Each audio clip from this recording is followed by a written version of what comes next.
नमस्कार, आप देख रहे हैं राम राम हरियाणा बुलेटिन और मैं हूं आपके साथ स्मिता सिंह। बुलेटिन की शुरुआत करते हैं बड़ी खबरों के साथ। खबर करनाल से है, जहां सीएम मनोहर लाल ने नगर निगम के वार्ड 18 में आयोजित जनसंवाद कार्यक्रम में आपको बता दें कि पहुंचे और जहां पर लोगों ने मुख्यमंत्री के जनसंवाद को कार्यक्रम के दौरान लोगों ने सीवरेज ट्रीटमेंट प्लांट की मांग रखी और जिस पर सीएम मनोहर लाल ने तुरंत ही एसटीपी बनाने की घोषणा की है और साथ ही साथ इसकी मंजूरी भी प्रदान की है।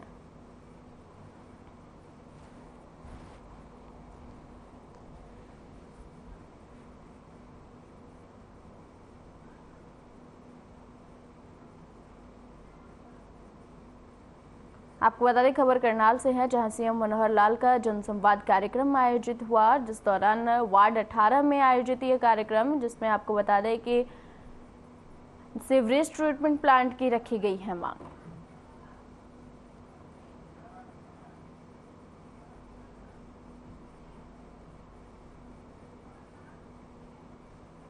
रविवार को अहिरवाल के ऐतिहासिक भूमि से हरी चुनरी चौपाल कार्यक्रम के दूसरे चरण का अभूतपूर्व आगाज हुआ और हरी चुनरी चौपाल में नांगल चौधरी हलके के गांव-गांव से हजारों की तादाद में पहुंची महिलाओं ने विधायक नैना सिंह चौटाला का फूल मालाओं और गगनचुंबी नारों से जोरदार स्वागत किया है और हरी चुनरी चौपाल के बैनर तले आयोजित नांगल चौधरी हलके की पहली महिला रैली क्षेत्र में चर्चा का विषय बनी रही और नैना चौटाला ने कहा कि नांगल चौधरी के इस पावन धरती से डॉक्टर अजय सिंह चौटाला ने पदयात्रा की शुरुआत की थी और आज यही से हरी चुनरी चौपाल के द्वितीय चरण का शुभारंभ किया जा रहा है। इस चौपाल में उमड़ा महिलाओं का जनसैलाब इस बात को सिद्ध करता है कि यह हरी चुनरी चौपाल जेजेपी की सरकार बनवाने में मील का पत्थर साबित होगी। हरी चुनरी चौपाल कार्यक्रम को संबोधित करते हुए बाडरा विधायक नैना सिंह चौटाला ने कहा कि उप मुख्यमंत्री दुष्यंत चौटाला की बदौलत अब नारनौल की हवाई पट्टी पर पायलट प्रशिक्षण केंद्र शुरू हो गया है, जहां इस क्षेत्र की लड़कियां प्रशिक्षण प्राप्त कर रही है।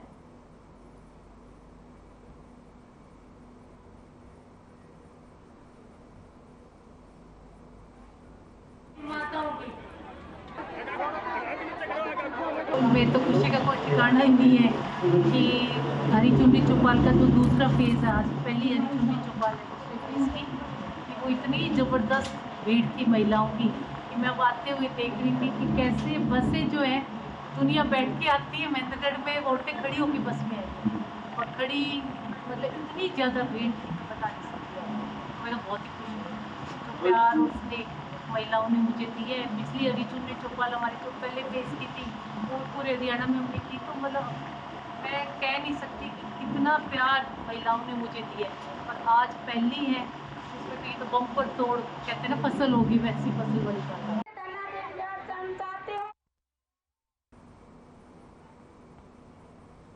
खबर गुरुग्राम से है, जहां पटौदी विधानसभा में पन्ना प्रमुख सम्मेलन का आयोजन किया गया, जिसमें मुख्य अतिथि के तौर पर हरियाणा के प्रदेश प्रभारी विप्लव देव और प्रदेश अध्यक्ष ओपी धनखड़ शामिल हुए।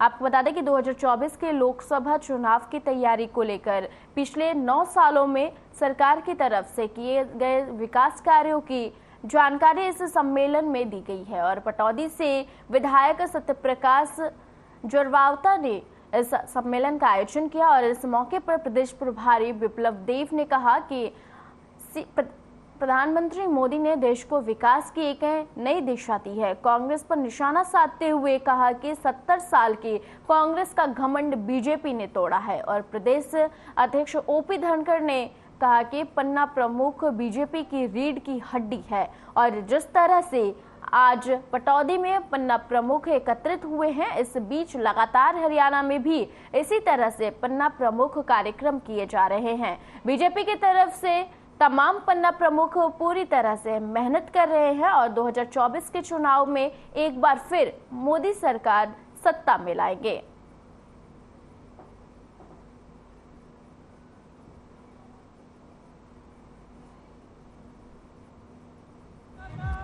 सिर्फ हमका व्यवहार चाहिए और व्यवहार भारत के अंदर होता है, हमारे स्वभाव में।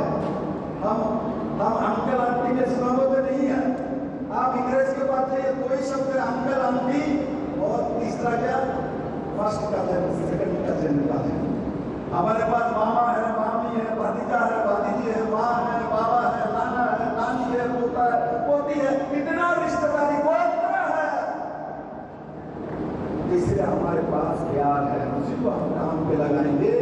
लेकिन आप कहीं भी भाजपा किसी का कुछ नहीं दिखेगा। पूरा हरियाणा में तब भारतीय जनता पार्टी कमल गिरेगा 10% नरेंद्र मोदी के नेतृत्व में, जैसा हमने 2019 में किया 2024 में भी वैसा ही होगा।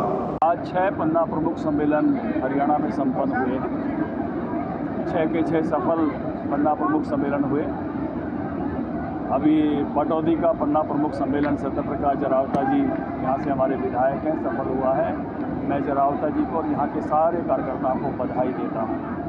आज मैं होटल में और हथीन के पन्ना प्रमुख सम्मेलन में भी था, वो भी बहुत सफलतम कार्यक्रम हुए हैं। इसी तरह से प्रभारी जी इस कार्यक्रम के अलावा वो महेंद्रगढ़ में भी थे और सांपला कलोई में भी थे, वहाँ का पन्ना प्रमुख भी शानदार हुआ है। और शाम के समय अभी सोनीपत में भी पन्ना प्रमुख सम्मेलन हुआ है, जिसमें मुख्यमंत्री। देखिए, हमारे यहाँ पर ये पहला कार्यक्रम जो पार्टी और संगठन की दृष्टि से, इससे पूर्व हमारे विधानसभा में एक टिफिन बैठक का आयोजन किया गया था, जिसमें माननीय भूपेंद्र यादव जी केंद्रीय मंत्री आए थे। 1 महीने पहले लोकसभा की रैली भी पटौदी विधानसभा में, वो भी सफल रैली थी। और आज ये पन्ना प्रमुख सम्मेलन एक बेहतरीन और एक अपार, इतनी गर्मी में अपार संख्या में 90% पन्ना प्रमुख का आज यहाँ आना, ये अपने आप में एक बहुत बड़ी बात है। देखिए, आज एक भव्य प्रोग्राम पन्ना प्रमुख सम्मेलन जो हमारी पटौदी विधानसभा का था, वो एक ऐतिहासिक पन्ना प्रमुख सम्मेलन हुआ है। और जिसमें हमारे जितने तीनों जो मंडल हैं, उन तीनों मंडलों के अध्यक्षों के साथ मिलकर वहाँ के शक्ति प्रमुख के साथ जो हमारे 60 पन्ने पे एक पन्ना प्रमुख, मतलब 60 वोट पे एक अधिकारी, एक तरीके से उसको कहें तो अधिकारी लगा दिया, वो उस दृष्टि से आज काम किया गया था। और आज हमारे तीनों जो मंडल हैं, उनके सभी पन्ना प्रमुख, बूथ समिति के सदस्य, बूथों के अध्यक्ष, शक्ति प्रमुख और BLA 2 के साथ साथ पार्टी के सभी पदाधिकारी और पार्टी की विचारधारा से मेल खाने वाले सभी लोग आज इस पन्ना प्रमुख सम्मेलन में बड़ी संख्या में यहाँ पटौदी में उपस्थित हुए हैं। और माननीय विप्लव देव जी और माननीय प्रदेश अध्यक्ष ओम प्रकाश धनखड़ जी का संबोधन और उनका मार्गदर्शन आज हमें यहाँ मिला है। कितना जोश। देखिए, जब भी हमारे अध्यक्ष जी ओम प्रकाश धनखड़ जी और हमारे प्रभारी जी माननीय विप्लव जी, जब भी इनका संबोधन और उद्बोधन होता है तो स्वाभाविक सी बात है कि कार्यकर्ताओं में एक नया जोश भर के जाते हैं वो। और ये माननीय प्रभारी जी की तो एक विशेष खूबी है कि वो लगातार सभी अपने जो पार्टी के कार्यकर्ता हैं, उनको लगातार उनमें जोश और नई ऊर्जा का संचार करते हैं। और बहुत कुछ उनसे यहाँ उनके मार्गदर्शन से, उनके उद्बोधन से, उनके संबोधन में हमें यहाँ सीखने को मिलता है। और आज तमाम कार्यकर्ता यहाँ कुछ ना कुछ सीख के जा रहे हैं। ठीक है।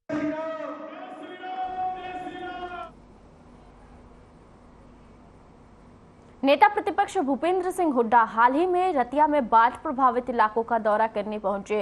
इस दौरान उन्होंने रतिया के पूर्व कांग्रेसी विधायक जरनैल सिंह से पूरे एरिया की जानकारी ली और मीडिया से रूबरू हुए। और हुड्डा ने कहा कि बीते दिनों हुई बारिश और बाढ़ से किसानों को भारी नुकसान हुआ है और जिसके लिए सरकार को 40,000 प्रति एकड़ मुआवजा देने चाहिए। हुड्डा ने तंज कसते हुए कहा कि आपदा की घड़ी में लोगों को पोर्टल की नहीं, मुआवजे की जरूरत है। और उन्होंने यह भी कहा कि हिमाचल सरकार की तर्ज पर हरियाणा सरकार को भी केंद्र से राहत पैकेज की मांग करनी चाहिए।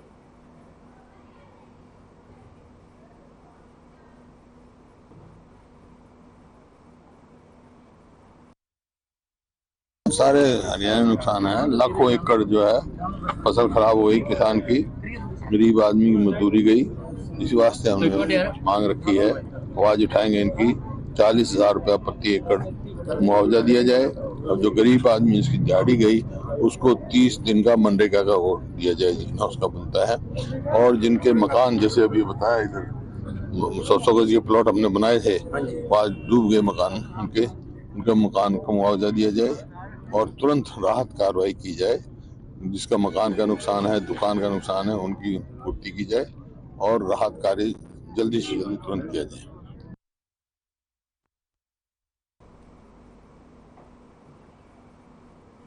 पूर्व मुख्यमंत्री भूपेंद्र सिंह हुड्डा के विधानसभा गढ़ी संपला और आपको बता दें कि किलोई में बीजेपी ने पन्ना प्रमुख सम्मेलन कर कांग्रेस पार्टी को चुनौती दी है और इस सम्मेलन में पहुंचे त्रिपुरा के पूर्व मुख्यमंत्री और हरियाणा बीजेपी प्रदेश प्रभारी विप्लव देव ने कांग्रेस पार्टी पर जमकर कटाक्ष किए हैं और उन्होंने राहुल गांधी और भूपेंद्र सिंह हुड्डा को पापी करार दिया है। उन्होंने कहा है कि यह लोग हरियाणा में केवल लूटने के लिए आते हैं और जनता से इन्हें कोई सरोकार नहीं है।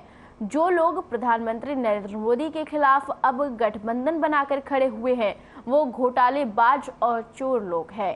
इन्हें अब जेल जाने का डर सता रहा है। वहीं विप्लव देव ने कहा कि मणिपुर में जो हिंसा हुई है केंद्र सरकार उसे कंट्रोल करने में लगी हुई है और जो महिलाओं के साथ उत्पीड़न हुआ है उस मामले में 4 लोगों की गिरफ्तारी हो चुकी है।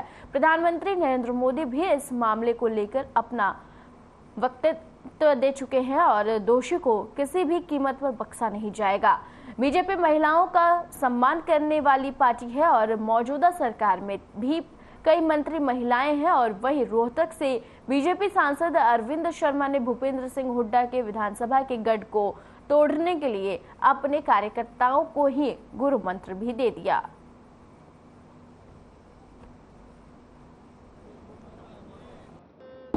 ऐसी कोई बात नहीं है। माननीय प्रधानमंत्री जी ने इसके ऊपर बयान दिया है। मणिपुर में जो हुआ, जो घटना घटी, इसके बारे में माननीय प्रधानमंत्री स्पष्टता के साथ अपने विषय रखा है। तो देश के प्रधानमंत्री ने जिस तरीके से इस विषय को सामने रखा है, मुझे लगता है भारत के लोगों को इसके ऊपर विश्वास है और हम लोग गणतांत्रिक पद्धति से इस जो घटना घटी है उसका मुकाबला करेंगे। आइन को सामने रखते हुए सभी व्यवस्था हम करे जा रहे हैं और ये घटना कोई अपने आप कोई करने नहीं जाता। कोई सरकार, हमारा ही सरकार, हम ही करने जाने हैं। ये कुछ घटना घट गई है, जो भी घटना घटी ये निंदनीय हुआ। इसके बारे में माननीय प्रधानमंत्री जी ने स्पष्टता के साथ देशवासी के सामने रखा है। फिलहाल रुकते हैं एक छोटे से ब्रेक के बाद जल्द हाजिर होंगे बुलेटिन में।